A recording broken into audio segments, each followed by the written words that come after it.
Hello there. My name is Maury with my co-host Corey. We are The Real Guys, and this is The Real Show with two E's. The spice must flow, and today it is a very highly anticipated episode for the both of us. Yes. But as always, I'm currently with my co-host Corey. How are you doing today, Corey? I'm doing very well, thank you. And of course, you can always watch this on our video version on The Real Show YouTube channel, The Real Show, Real with two E's, or you could listen to us on Amazon, Apple, Spotify, Apple Podcasts, wherever you get your podcasts, we are there too. Corey. Yes. About a month ago, Correct. I don't know, a few weeks ago, I went to the cinema. You did? And I watched Denis Villeneuve's Dune Part 2. Correct. One of the hottest sci-fi properties at the moment. It is indeed. And you have invested several days or perhaps a week of time into reading the original Frank Herbert 1965 Dune novel. Correct. All of it. Took me about a week. Cover to cover. Cover to cover. The only thing I haven't read is the appendices. Oh, great. And the random, word translations. Oh, yes, the word translations. They're in the They're back. important as well. Yeah. The glossary of word translations. But I have read it back to back, and I very much enjoyed it. In Yes. preparation for 2021's Dune Part 1. Yes, so Dune Part 1, which we will be reviewing today. And speaking about the story and changes from the book, trivia, all that kind of fun stuff is up today. So, Corey, let's talk about the book. Okay. Let's talk about 1965's. Your impressions of the book. I know this isn't turning into the book show where we talk about books. Yeah. But I just want to know, Corey, what was your impressions from when you started to when you ended? So, when I bought Dune, I bought it on a whim off of the great Amazon. Other bookstores are available. How much was it? Yeah, other bookstores are available. £8. £8. Do you think it could have been less? You know what? For a paperback that size, I'm Right. fine with that, especially because obviously the film coming out. Yeah, and they're hyped very it up a popular. bit. Yeah, bring the price up. I didn't realise how big it was until it arrived, Yes. and it came like that. It is hefty. And I was like, I was like, right, I've got like a week to read it before we record the show. I can do that. And then it came with all 550 pages of it, and I was like, right, okay, a bit more of a challenge. But when I was reading it, I was like, actually, you know what? This is it. I'm not a big sci-fi guy. I think that's the first sci-fi book I've read, and it gripped me straight away. And I was very much hooked, and I read it, and I loved it. Thought it was fantastic. Thought it was great. Big old space opera. Yes. Is the best way to describe it. Massive space opera. We start with Duke Leto Atreides Exactly. of House Atreides on the ocean world of Caladan. Very nice place. And yes, beautiful world, Lovely Caladan. place. And of course, we are in 10,091 yeah, or something like that. 191, something like AD or something like that. Yeah.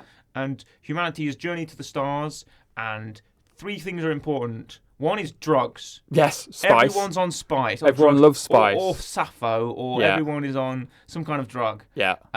Two, space politics are very important. The Very space important. politics, there are three powers in the known universe. One of them is the Bene Gesserit, which is the order of witches that control, that sort of advise the lords and dukes and secretly control the politics and the inner breeding of all the houses. Hello, Jessica. Two, there is the Spacing Guild. Correct. Who control transport and ferrying product and everything like that. And a giant fishing tanks. Yep, and they're giant. Yeah, the guild, the guild navigators who take lots of spice into tanks and whatnot and transform into fishmen. I love them. And with there is sort of the Chome Company, which isn't mentioned in the film, but is mentioned in the book. It's mentioned in the book. Chome Company are Quite kind a of bit. like the stock of sort of the universe, and how sort of different stocks on different days could change the ownership of a whole planet to another house or something like that, you know. And every family has a stake in Chome, right? And then there is the power of the Emperor, the imperial power of the Carino Empire. Since the Battle of Corin, the Carino Empire is ruled now under current Padishah Emperor Shaddam IV. Correct. And you know what? The thing, so when I started reading it, I realised very quickly that this is going to be a book that's very heavy on lore and characters. And you understand why I like it so much? Yeah, which normally is not my thing. I tend to get lost when there's loads of names. I'm like, who is it? Who is it? I can't remember who they are. Thankfully, Who's talking? Who's there? I found that quite easy. Oh, I'm glad. Me To be too. like, yes, that's Gurney. I know Howard. I know who that is. I know you. Cool, great. I know who fear what. Yeah. I know all the names. I know Raban. I know Raban. Hello, Raban. Glossu Raban. Love Yeah. them. But let's also talk about the Butlerian Jihad has also taken place previously. Yep. The Butlerian Holy War was taken where all of the AI, all of the computers, all the robots were destroyed. Yes. And the Orient Catholic Bible says, "Thou shalt not make a machine in likeness to a man's mind." Yep. And so all of the machines were destroyed, which relies upon the Spacing Guild navigators and Mentats. Now we've got Mentats. Who are human computers. Yep. And they take the drug Sappho. Well, not in the film, but in the book they in the take book Sappho. We do. Got like red lips. Yeah, red lips. And in the film they have a little black tattoo. Got a little like black mark on the lip. Black mark on their lip, which tells you they're Mentats. And these are human computers that are able to sort of calculate and think strategy and things like that. So on the world of Caladan, there is House Atreides. And we've got the Duke Leto, correct, his son, Paul Atreides, and his Paul. concubine, Jessica, who is a Bene Gesserit. Correct. And we'll just set up the story in a minute. And the arch rival of House Atreides the Harkonnens. The Harkonnens, House Harkonnen, led by the Baron, Vladimir Harkonnen. Yeah, big man. Big, he's huge. Has suspenders, not the straps. No, suspended technology, which allows him to float above. And he's very different in the film to the... He's very different in the film to the books. In the film, it's... Well, let me describe film version. Then maybe you can give me an essence of book version. Film version, Stellan Skarsgård, amazing performance. In really full good performance. Prosthetics, big fat suit. Doesn't say much. A lot of silent terror. Yeah. A lot of like a strong image. You've got to have that strong image, so of course you don't have to talk too much. And he doesn't say a lot, but he sort of sits there very silently. You know, he's still got the big loves for food. Loves, oh, you have a beautiful kitchen, cousin. The Emperor's a jealous man. And then the music goes like that, you know. Nice. Like that. That's how the music goes. And he controls the House Harkonnen and the Baron from the planet Giedi Prime. And he's very different because he's, you know, the Harkonnen image of the Denis Villeneuve films are like bold, pale, you know, quite alien sort of humanoid figures. Whereas in the book, the Baron is quite chatty. He talks quite a bit. Yeah. Very more kind of clever, very smart. Yeah, grand speeches. Loves to plan things out. And also loves telling everyone around him exactly what his plan is. Yeah, all of his plans. And what he's doing. He's a deviant. He's a creepy guy. He's creeping around. And he's big. You can see him coming. And you sense he's got this sort of... He's got a control of House Harkonnen where it's his authority, the Baron's authority. Yeah. And then below him we have, of course, Fade Routher, who isn't in this first film. He's in part 2, played by Austin Butler. Amazing, fantastic performance. But Fade Routher in the book is... tell us a bit about old Fade. Fade is essentially the young nephew, younger than the Baron, who is kind of he's like a gladiatorial fighter, fights in the pit all the time, bit of a showman, talks to the ladies a lot, not allowed to do that, can't do that.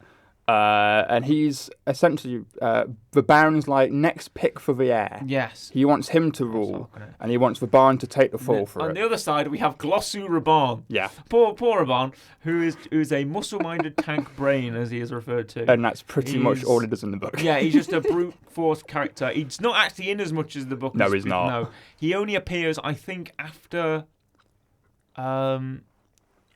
I think he only appears after the Atreides attack on... Yeah. Sorry, no, the Harkonnen attack on the Atreides city, Arakian.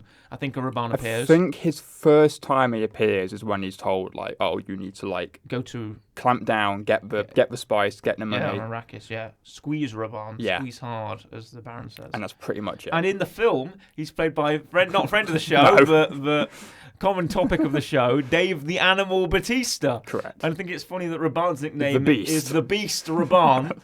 Played by the Animal Bautista. Which, in all fairness, I would describe Bautista as very muscly. Yeah. It fits. He could well be Raban. Raban. Yeah. He does it great. He does a great job. So at that point, very good casting. Yeah, very good casting, and good for Dave Bautista. Good whenever he can find work. I'm always happy because I think he's a fantastic actor.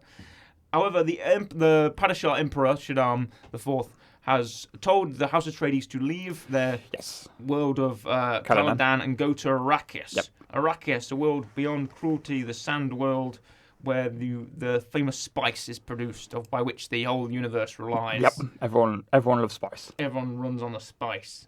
So, the Bene Gesserit have mysterious political aims, and they wield physical and mental abilities such as the Weirding Way, to fight in the Weirding Way, and to control their bodies on the cellular level, even to determine the gender of their child, the sex of their child. Because Paul's meant to be a daughter, so they could breed this Atreides daughter with Fade and create the Kwisatz Haderach, which is the sort of the ultimate mind power. Yeah, he can like go into men's minds as well Yes. as women's minds, Yes. essentially. And the Duke Leto is with his aides, the famous fighter Duncan Idaho, Yep, who is a proud man of the Atreides house, he's an elite soldier. he is. And Gurney Halleck. Yes. You know about Gurney, played by Josh Brolin in the film. Who is And, my favourite character in the book. Yes, well, with good reason. Because Gurney's a poet, Gurney's a singer. Yeah, just playing the ballast. Yeah, plays the balistet. And Which, again, he's spoilers. also one of the finest fighters in He the is. Imperium. He's one of the best swordsmen.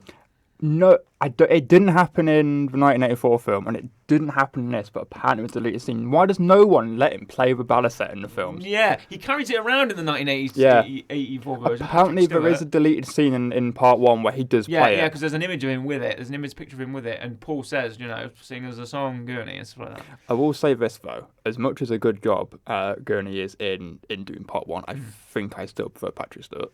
Do you? Yeah. I will always remember that famous Patrick Stewart line of, I think I've said this in our last Dune review, on which I liked it. I think I've said this for you without us even being recording, that my favourite line in Dune in 1984 is when Gurney wants to train with him with the shields. I think I know exactly what you're going to say. Paul says, "I'm not in the mood, Gurney," and Patrick Stewart stops. He goes, "Mood for cattle and love play," and I go, "Yes, Gurney, that's the line, Gurney." Yeah. I don't know. Is that in the? I can't remember if It that's is in the the book. book. Yeah, I knew it was. I was about to ask if it was in the book or not. And of course, Duncan Idaho in the in Dune Part 1, Denis Villeneuve Dune, is played by the ever amazing Jason Momoa. Who is, I mean, again, he fits. Yeah, he's really a big, good. Strong warrior. You could believe him being an expert fighter. And Thufir Hawat, who is the Duke's mentat assistant.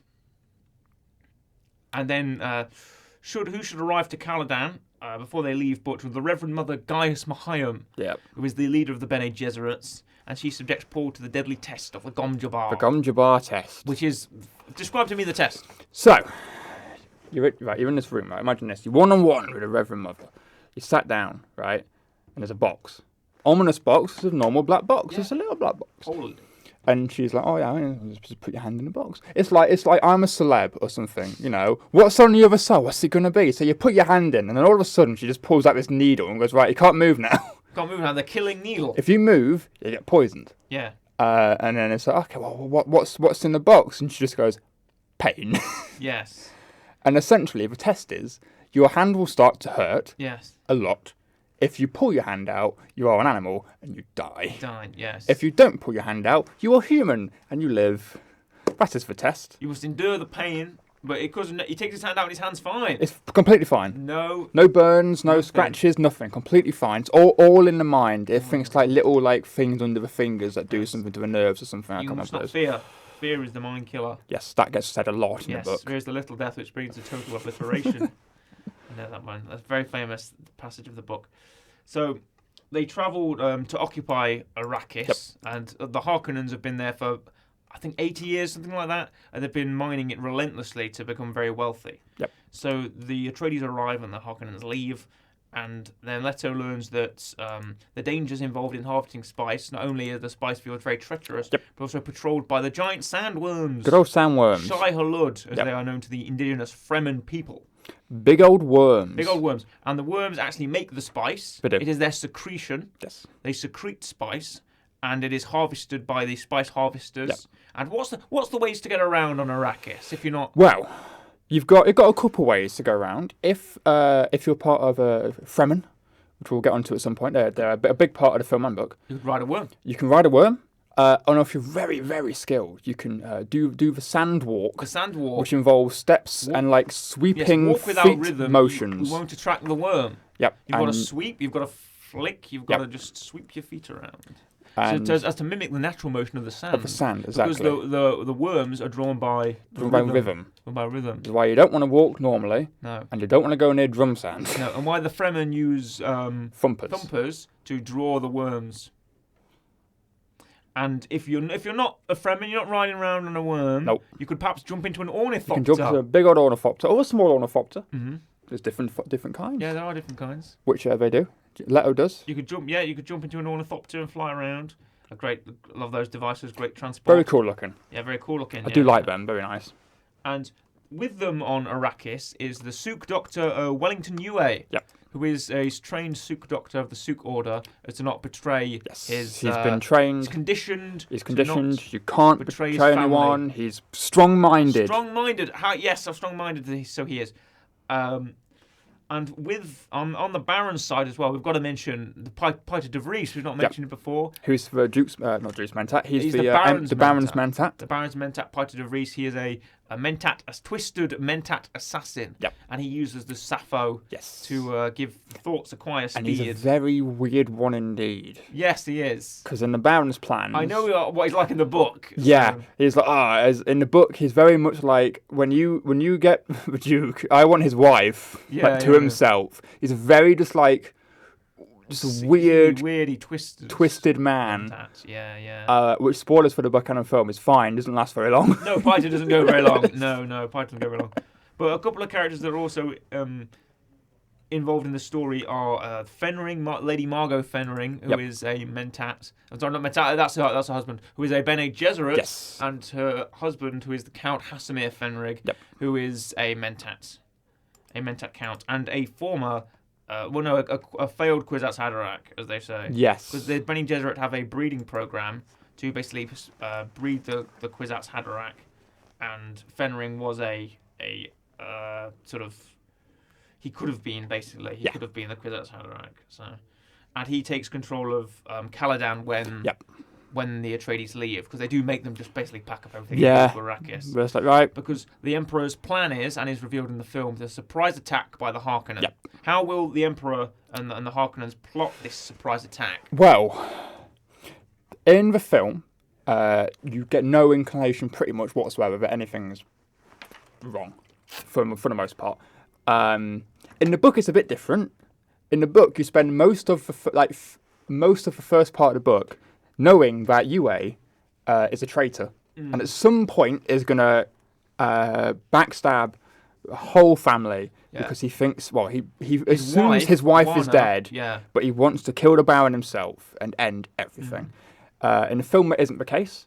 You just find out eventually that Yue's the traitor. Yue's betrayed them, and then after that, you're going to get the Sardaukar are going to come in. Yes. So the big old forces, which in the book are dressed like Harkonnen men. They are. I was going to mention that. In the film, they are not. They are different. They are white armoured soldiers, whereas the Harkonnens are in black. Yeah. But in the book, to cover up the Emperor's involvement, the Sardaukar are made to dress like Harkonnen men. Yes. Which is one thing that, for me, the film is a little bit lacking on. Yeah, I did like that book, and that's one of my favourite things in the book. There's a lot of bits in the book where, like, because it's so strategy, big, because it's so thick. There's like a lot of like information that you just kind of get, like inward thoughts and just little bits. Yeah, it's a lot of thinking. It's a lot of. That's why Dune is often said to be unadaptable, because it's a lot of interior monologue. Yeah, it's a lot of inner people's thoughts, which they try, and questions and considerers, and they do I would say they do an all right job of it. Yeah, because you can't just have like Timothée Chalamet sat there, for like 2 minutes in a monologue thinking about something or whatever, and then cut to Jessica and her in a monologue, and she's doing something as well, and you couldn't have that, and in the monologue. No, but the Sardaukar, who are the Emperor's terror troops, his finest forces on the planet Salusus Secundus, and they're brought over to fight the Atreides. Whenever you say that scene, I just get the scene from the film in my head. What Salusus Secundus? Oh, well, the guy's chanting, just kind of stood in this like thing. It's like he's got a tie around his head. It's like which doesn't happen in the book. But that's such an aesthetic thing. I can tell that it's funny. It's such an aesthetic thing. And all the soldiers are all lined up, and there's like bodies that are upside down, and they're bleeding into the water, and they're using the water to like baptize the soldiers. I'm like, that level of it's great.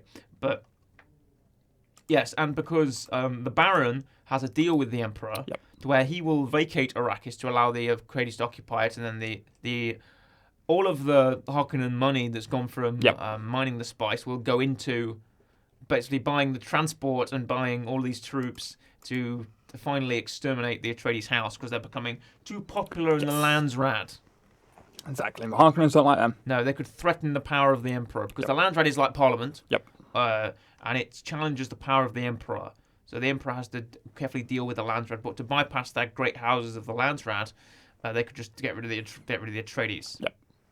Which, for the most part, straight away Goes pretty well. Goes yeah. pretty They well. want to take out Arrakeen. Yeah, they occupy Arrakeen, and Raban is told to basically continue with spice production as normal. And for obviously, the whole other part of the book is a whole other film. Yeah. It stops halfway, I think, something like that. Yeah, the film stops about halfway in the book.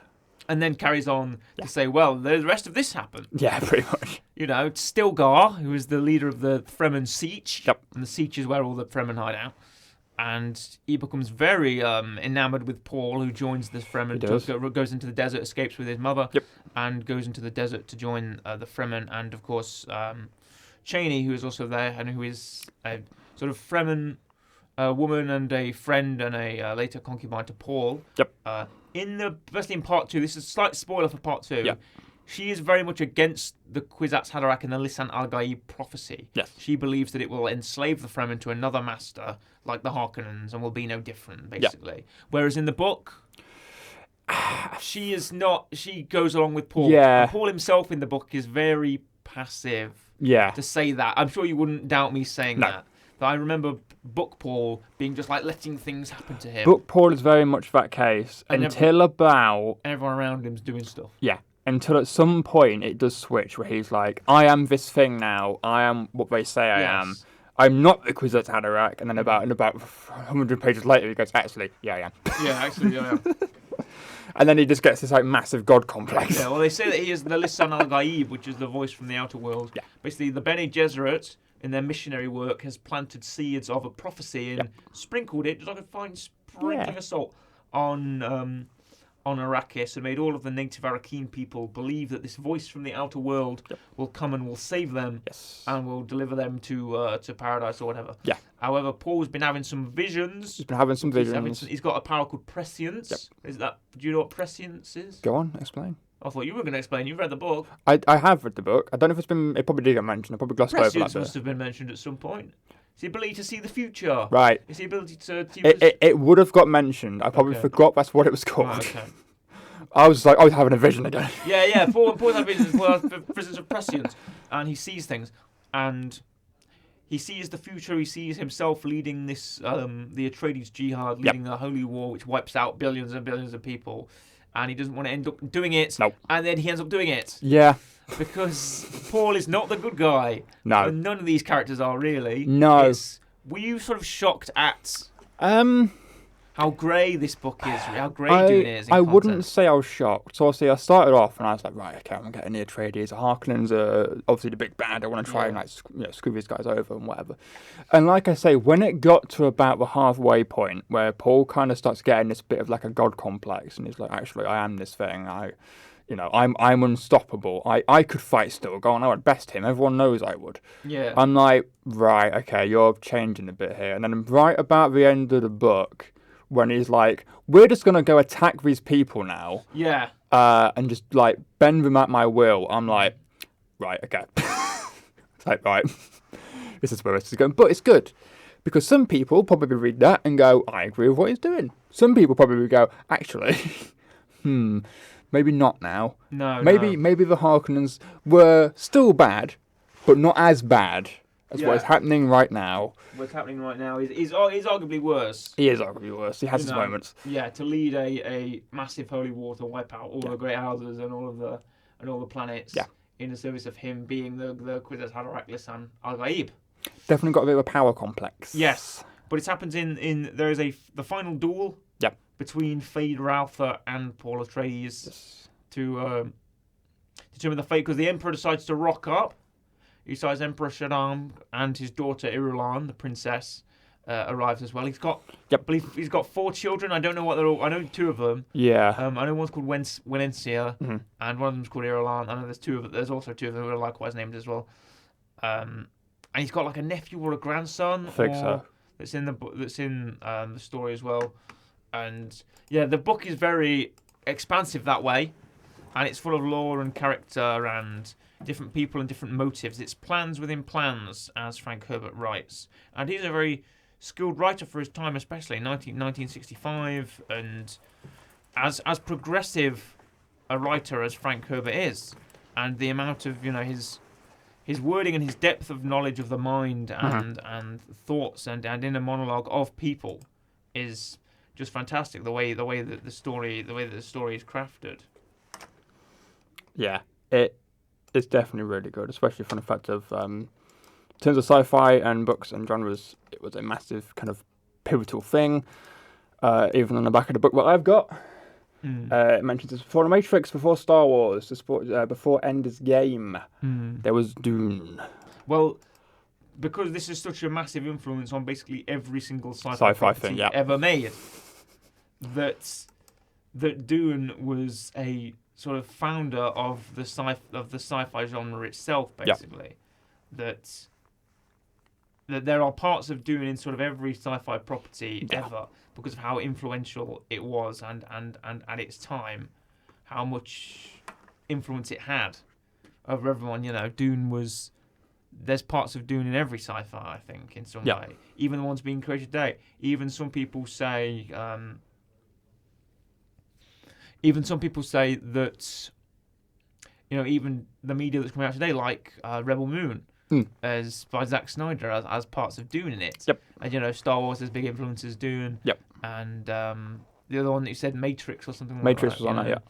And there's parts of Dune of the mind and visions and all of that kind of thing, because that was Frank Herbert's big philosophy. Yep. To kind of open the mind to people, right? To stop relying on technology and the thinking machines, as he writes, and to sort of open your mind. Perhaps not with the use of recreational drugs. No. As Frank Herbert just says, the drug. Everyone else on drugs. You know, everyone's on spice, and I think even back to Piter de Vries, I think he takes spice as well as Sappho, and Probably. that's why the Baron sort of keeps him in line. Yeah. Because they need to have Arrakis to make spice that way or something like that. And the guild navigators greatly require it. Yep. And to basically transport things around the universe, because nothing moves without the guild. Yeah. And the guild need their spice for their navigators and for their sort of hayliners. Yes. Because they travel by way of the Holtzman effect, which I'm sure you're familiar with. Yep. And it's also mentioned in the book that's why the worms exist, because they can't get rid of them. It's also mentioned in the book right near the end, but Paul's going to go, actually, I can get rid of this. And eliminate all of it. Yeah. Because that's easy, apparently. And the Holtzman effect works via folding space, which I'm sure was described to you in the book. Maybe. They talk about folding space. Possibly. Basically how the navigator doesn't actually fly the ship, but he basically just says to go from one point to another, and to avoid all things like suns and stars and collapsing nebulas and things like that, and all the hazards of space travel, the navigator can use his prescience to see into the future, to see where they should be going, and then go that way, and then the Holtzman, the steersman, the guild steersman, will put the course to the Holtzman generator, and then it will go. Yep. So it's not like they don't have a navigation system. They don't have like a computer that does it. It's done for the mind. It's done within the mind. Yeah. And of course, if you're on spice yourself, like the Fremen, you will have the blue eyes. The eyes of Ibad, as it's called. Yep. Which are the distinctive blue eyes of the Fremen. Yes. Which later on, well, at least in the book, I'm assuming in Dune Part 2, Paul gets them. Yes, because of the water of life, as it's described. Do you know what the water of life is? That's what he takes in the book to test if he is the Crystal Haderach, I believe. Because he's like, he's in like a coma for 3 weeks, and they think he's poisoned. And then he wakes up, and he's like, I drank the water. You have to drown a baby worm. Yeah. You have to take a baby sandworm and then drown it, and then the bile it comes up with is this blue liquid, which is known as the water of life. And everything is based around the worms for the Fremen. Yes, it's a lot of worms. Everything is based around Shai Hulud, even the weaponry. Yep. Because of the Chris knife. You know what the good Chris knife is? It's the tooth of the... It's a maker, as they say. Because the maker of spice is the worm, and the worm has a tooth, and the tooth knife, the Chris knife, that stuff like that. And I'm getting the hiccups. And to prove himself, it's all the spice I've been taking. All the spice. You're going to get blue eyes in a minute. Yeah, exactly. I'm drinking Sappho. It's to do with his first test as to become the Fremen is to fight Jamis, a man who... Jamis, the popular Fremen. Yeah, he what's it called? It's the test he says, I'm reciting begins with an A, I can't remember what it is. When he challenges Paul, he's like, I'm he does the fight's got a name. He calls it The something. fight's got a name. I'm blanking on this too. I don't know what the fight's called. You might have to look that up. I am looking it up. Okay. I'll talk about it while you do that. You do it. Because Jessica knows the weirding way, and she schools the Fremen, and Stilgar's like, no, one man must fight. He must fight. He must fight his own battle. So Paul has engages in this duel with Jamis, given the Chris knife, because Jessica already has a Chris knife. Yes. She was given one by Mapes, who is a Fremen housekeeper, who gives her a Chris knife, and then Chani gives Paul a Chris knife. He does indeed. So Paul can engage in two. There's two sort of very similar duels to the point where in the film, the Atreides salute, which is, across the chest and up here. Yep. He does the Atreides salute there, and he does it in the final duel as well, because that's what Duncan did before he sacrificed himself to the oncoming forces of the Sardaukar, and to defeat them in combat. And also they don't use shields in the desert of Arrakis, because the shields will drive the worms into a frenzy. The shields as it vibrates, and it makes the worms very angry.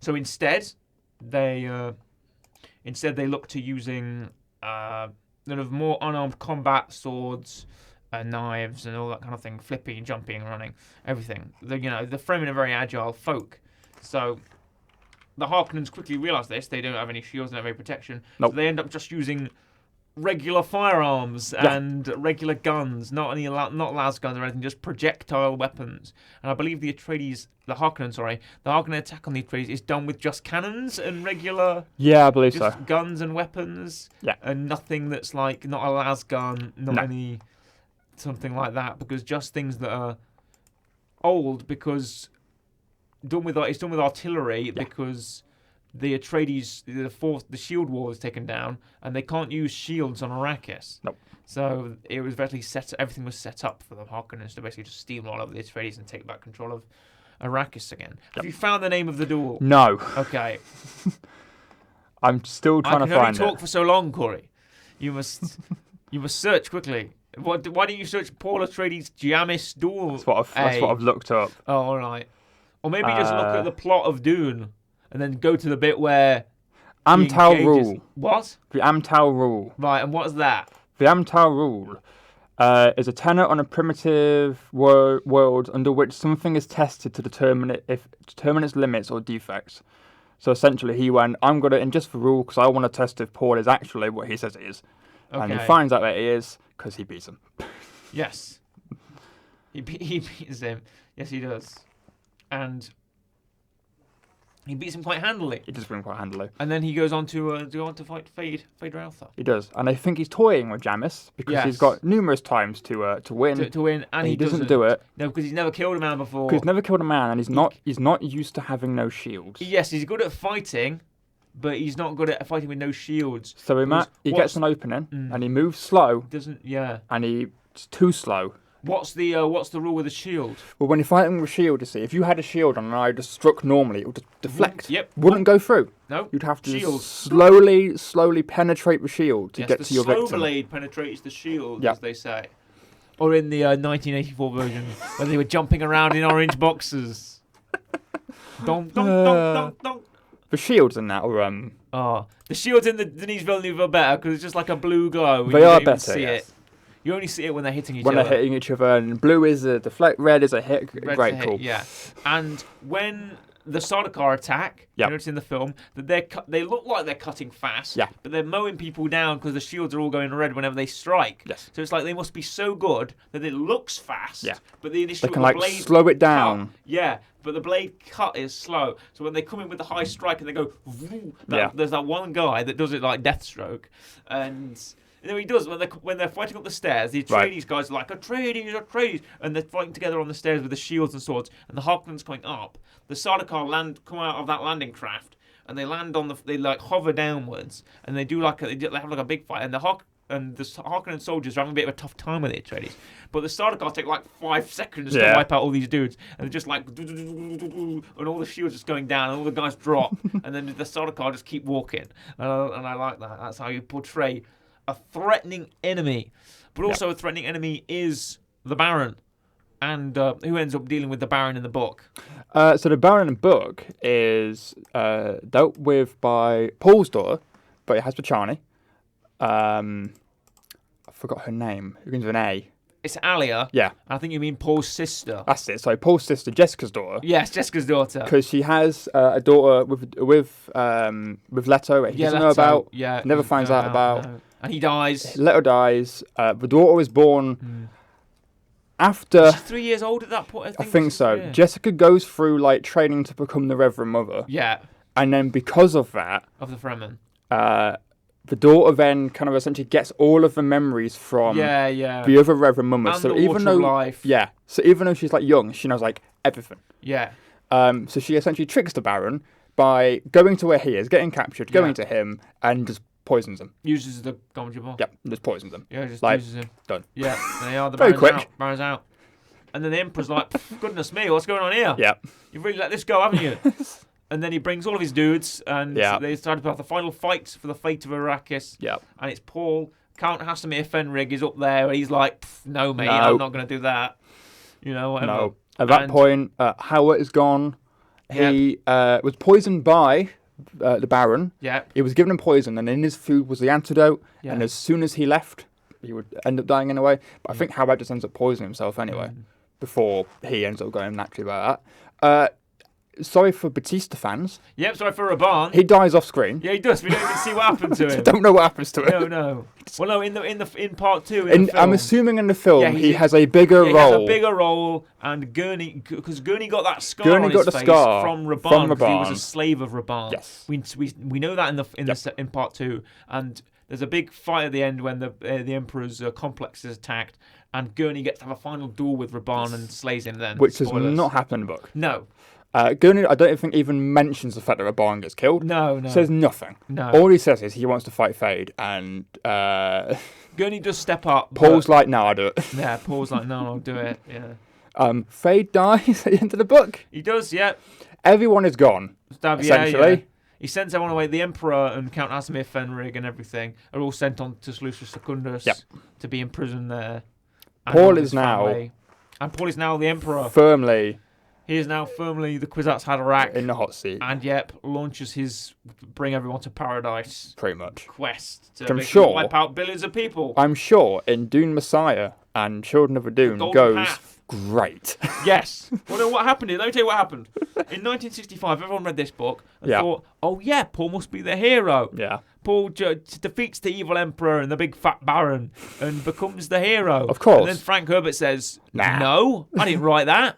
I wrote him as, being, using the prophecy to his own end and becoming mad with power and causing a holy war which kills billions of people. Let me write Doom Messiah so you know how it's actually supposed to go. And Denis Villeneuve have said that he would do Doom Messiah if it's better than Doom Part 2, which is a very hard ask because I've not seen Doom Part 2. As soon as it probably comes on anything, I'll probably give it a watch at this point. Now I've read the book as well, especially. Mostly, to one, I enjoyed the first film. We'll get onto the rating at some point. I enjoyed the first film. And also, I wanted to keep seeing how it differs from the book a bit now. Do you have Messiah? I do not yet. Will you be getting Messiah? I will be getting Messiah. Will I read it straight after this? I don't know. But it will be read at some point this year. I want to read the trilogy by the end of the year. So the first three. Yeah. But I've heard the fourth one is apparently pretty much the best one. Is that God Emperor or God Emperor? God Emperor, okay. I've heard that's the best, so I'm like, do I structure it to 4? I don't know. Yeah. So that'll be sprinkled along. Maybe if Doom Messiah gets greenlit into a film, I'll read it then, so I can get nice and fresh, go watch the movie. Mm-hmm. Well, no, we're talking about 3 years' time. It'll be a while, yeah. It'll be a while before Messiah comes out, if it does. I hope it does. I hope it does. There's been talk of a Dune sort of spin-off series or something like that about, I don't know what it could be about, oh goodness me, but a bit more history, I guess. Anything, yeah. Because there are some points in the film that I think do kind of lack a little bit. Like, if you haven't read the book, Mentats aren't really explained at any point in the film. In the film, if you're interested, Mentats are never explained in the film. No one even says the word Mentats. There's just certain points where Howard's looks up and goes, yes, go like that. Someone's coming. It's like, what is it? Kynes turns up. It's like, I want to speak to Kynes, and he goes, oh yes, they're here. And it's like, I know why he can do that. Yeah. Anyone else probably doesn't. Dr. Liet Kynes, who we've completely skipped over in this whole thing. Well, they have less of a impact in the film. Oncologist, yes, she's an imperial oncologist. Yeah. And she's basically So the Doctor Yeah. is in charge of seeing the change of Iraq from Harkonnen rule to Atreides rule. Which essentially in the film equates to Being there, get someone on ornithopter, shows them the worm, and then gets captured and is disappears, killed pretty much straight away. Gets captured, helps Paul and Jessica To escape, escape. and then dies. Yeah.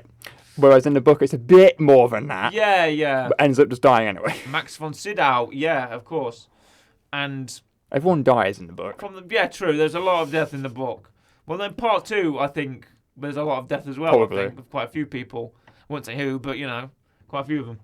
And let's just a couple of quick notes. The cast of Dune Part 2, Really good. amazing. Yeah, Part 1, Oscar Isaac, of course. Fantastic pick. We mentioned Stellan, Timothy Chalamet. It's pronounced Timothée apparently. Is it? But you can also say Timothy. I say That's fine. I've never heard it pronounced Timothy. Oh, apparently it's French. Okay.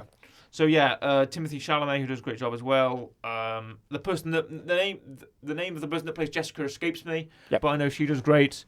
And of course Batista and Duncan and Jason Momoa and Liette Kynes as well. Everyone does a great job. Yeah, it's a great film. It's a really good film.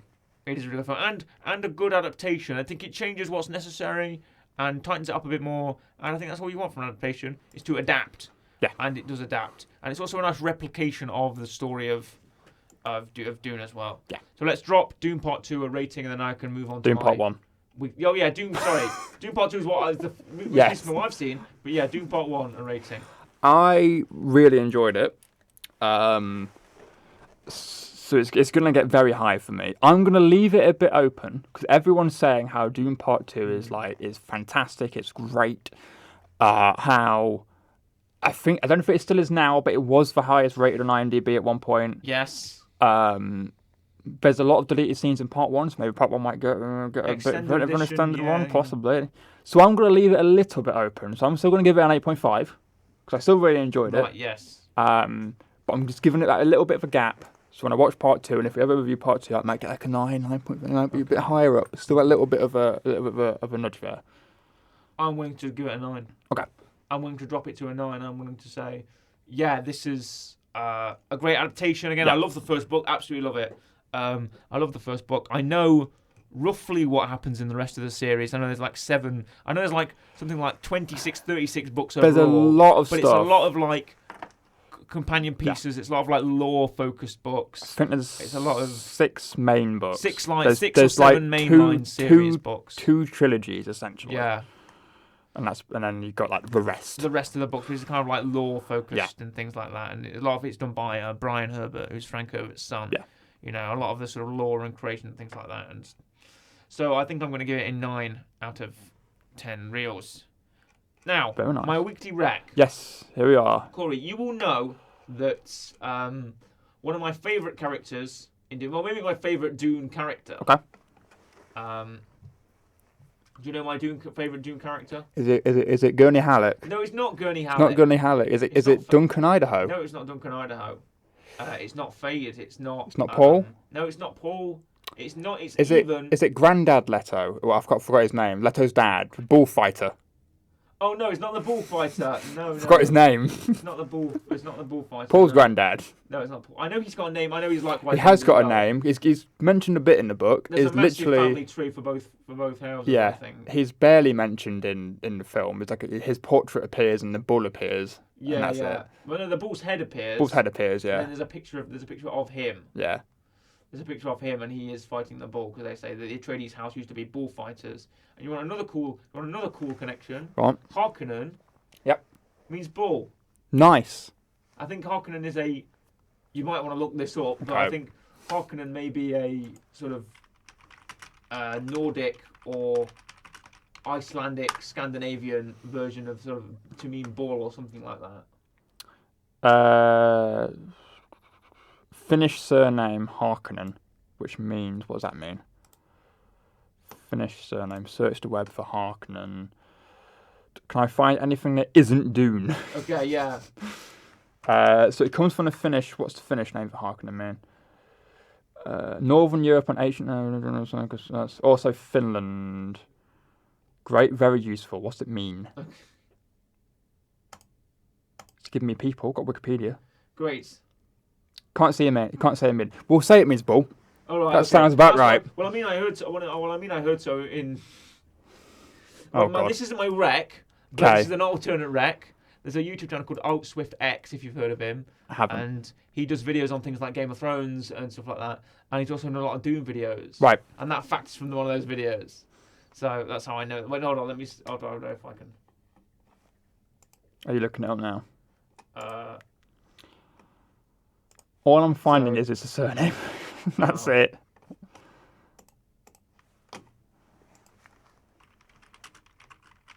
oh, here we go. I found something. Thank Okay. you, sci-fi.com. Nice. And the article is aptly named "What's up with all the bullfighting imagery in Dune?" It is said that I'm just trying. Here we go. Oh right, okay. This is what it means. Not only that, but House Harkonnen possibly takes its name from the Finnish Harkonnen. This name may come from the word harka Right. in Finnish, which means ox. Okay, that fits. So I think that fits. That fits. That fits. Now, my favourite Dune character Okay. is Edric. Okay. He's a guild navigator who appears in Right. Dune Messiah. Okay. Right? And I'm quite a fan of the Space and Guild. Okay. I quite like their sort of whole vibe, their whole thing. And my favourite character is Edric because I think he's got a cool look, and he's very interesting. And Dune, you don't see the guild navigators from Dune, not in the first book. No. I'm sure you hear about them. Yeah, they're mentioned. Yeah, they're mentioned. They're mentioned, and I believe, don't know if it's a navigator, but someone from the Space Guild appears at the little party scene. A That's in the guild book. representative, I think, appears. Little meeting. It isn't in the film, but it's in the book. With Luek. What's his name? The smuggler. There's a smuggler in there. I think it's called Luek or Layak. Mm-hmm. Something like that. He's in there as well. Don't know why it's in the film. It's a great scene in the book. Love that scene. So I'm going to recommend Navigators of Dune, Navigators of Dune. which is a book by Brian Herbert and Kevin J. Anderson, Okay. and a 2016 novel, so pretty recent. Yeah, for Dune. And it's part of the Great Schools of Dune series. Okay. It's basically part of the institutions, so the Imperial House Carino, the Bene Gesserit, and the Space and Guild. And I'm going to bring Navigators of Dune because it is about the Guild Navigators, and it's a prequel to the Dune series, and it's also a sequel to the Legends of Dune, Nice. which is about the Butlerian Jihad and the Battle of Corinne and things like that. So basically, they were done in trilogies. Yep. And Navigator of Dune is basically how the Guild Navigators sort of came to be, and how the Spacing Guild was sort of constructed after the Butlerian Jihad and the Bene Gesserit and the Mentats and all that. Very nice. I'm looking up pictures of it now. The front picture is a picture of a junction, which is Spacing Guild base, basically. Nice. And you'll see there's a navigator in that little. Yep. In there. There's a picture. There's a picture of him in a tank. Very Of a nice. navigator in a tank. That's just a drawing of what looks like Dune 1984, but okay. Oh, I think I found the same thing. There's the guy. There's Edric. But yeah, I'm going to give Navigators of Dune a 8. Nice. It's a good book. Quite That's like strong. it. And that's for my favourite Dune character, Edric the Guild Navigator. So thank you very much for watching and listening to our review of Dune Part 1. Maybe Dune Part 2 review coming up in a bit, so hopefully. And it's a goodbye from me, goodbye, and a goodbye from Corey. Goodbye.